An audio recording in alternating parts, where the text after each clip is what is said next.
আওয়ামী লীগের কোন অফিস যদি পরবর্তী সময়ে ওপেন করা হয়, আমরা বাংলাদেশের জনগণকে সেই অফিসগুলো ভেঙে দিয়ে আসবো। শহীদ ওসমান হাদি একটা কথা বলে গিয়েছেন, তা সত্যি যে জমিনের নিশ্চয় নিয়তি লড়াই সেখানে সর্বোত্তম ভাই ক্ষমতায় আসছেন, আল্লাহ রাস্তে শহীদ ওসমান হাদির হত্যার বিচারটা করেন।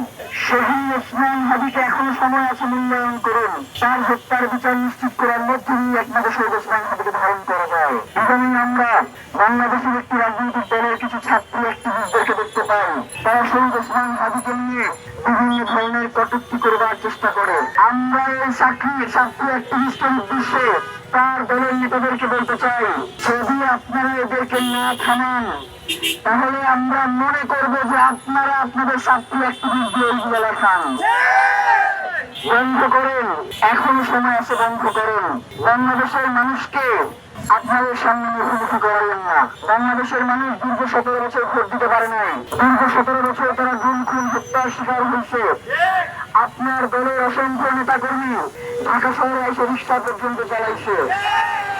শুধুমাত্র আপনার দলের শিশু হিসেবে প্রতীকে হত্যার কারণে গণধর্ষণের শিকার হয়েছে। শুধুমাত্র আপনার দল করবার কারণে গুলি করে বন্দী করে দেওয়া হয়েছে। সেই দিনগুলো খুলে যাইবেন না। ইদানিং দেখতে পাচ্ছি যে আওয়ামী লীগের অফিসগুলো খুলে দেওয়া হচ্ছে। আপনাদের এমপিরা গিয়ে সেই অফিসগুলো উদ্বোধন করছে। এরপরে যদি আপনি বলেন যে আওয়ামী পুনর্বাসনে আপনার কোনো হাত নাই, সেটা আমরা বিশ্বাস করি না। একটা কথা আমরা স্পষ্ট করে বলি, আওয়ামী লীগের কোন অফিস যদি পরবর্তী সময়ে ওপেন করা হয়, আমরা বাংলাদেশের জনগণকে সেই অফিসগুলো ভেঙে দিয়ে আসবো। 6 তারিখে আমাদের নামে মামলা করছেন, 6 তারিখে হামলা করছেন, পুলিশ এসে বলছে আয় হাদির লাশ নিয়ে যা। আপনি সেই পুলিশকে বরখাস্ত করেন নাই, তার মানে হচ্ছে এই পুলিশ তো আপনার কথাই বলছে।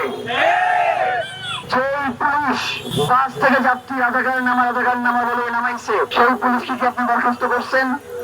করেন নাই। তার মানে হচ্ছে যে পুলিশ জুলাইয়ে আমার ভাইদেরকে হত্যা করেছে, আমাদের বোনদের বুকে গুলি চালিয়েছে, সেই পুলিশ দিয়ে আপনি বাংলাদেশে আর একটা ফেসিবাদী রাষ্ট্র কায়েম করতে চাচ্ছেন। একটা কথা মনে রাখেন, জুলাইয়ে আমাদের 1400 ভাই শহীদ হয়েছে। আগামী দিনে যদি আমাদের 1822 শহীদ হয়, আমাদের জীবন যদি জাহান্নামে হয়ে যায়, বাংলাদেশের জন্য একটা জান্নাত বানানোর জন্য আমাদের জীবন জাহান্নাম হয়ে যাওয়ার জন্য আমরা রাজি আছি। বাংলাদেশকে কোনোভাবেই ভারতের দাবিদার, ভারতের দাস হইতে আমরা দেব না। আমরা কোন মার্কিন প্রোপাগান্ডা বাংলাদেশে চলতে দেব না। বাংলাদেশের স্বাধীনতা সার্বভৌমত্ব একমাত্র বাংলাদেশে তার মাথা উঁচু করে দাঁড়াবে। আমরা কোন রাষ্ট্রের সহযোগিতা নিয়ে রাষ্ট্র বিভিন্ন রাষ্ট্রের পক্ষ থেকে সহযোগিতা নিয়ে সেটা ভিন্ন জিনিস, কিন্তু আধিপত্যবাদ আর এক জিনিস। সুতরাং কোন রাষ্ট্র যদি আমাদের প্রতি আধিপত্যবাদ কায়েম করতে চায়, সে ভারত হোক, সে আমেরিকা হোক, আমরা কাউকে পরোয়া করি না। এক চুল পরিমাণ জায়গায় আমরা কোন আধিপত্যবাদীদের হাতে ছেড়ে দিব না। শহীদ ওসমান হাদি একটা কথা বলে গিয়েছেন, তা সত্যি যে জমিনের নিশ্চয় নিয়তি লড়াই সেখানে সর্বোত্তম ইবাদত। আমরা সেই লড়াইকে আমাদের জীবন ধারণের জন্য উপযোগী করে নিয়েছি। ভাইয়েরা, মৃত্যুর আগের দিন পর্যন্ত একটা কথাই বলে যাব, এই জমিনে যতক্ষণ পর্যন্ত শহীদ ওসমান হাদির হত্যার বিচার নিশ্চিত না হবে, এতদিন পর্যন্ত এই জমিনের সার্বভৌমত্ব নাই।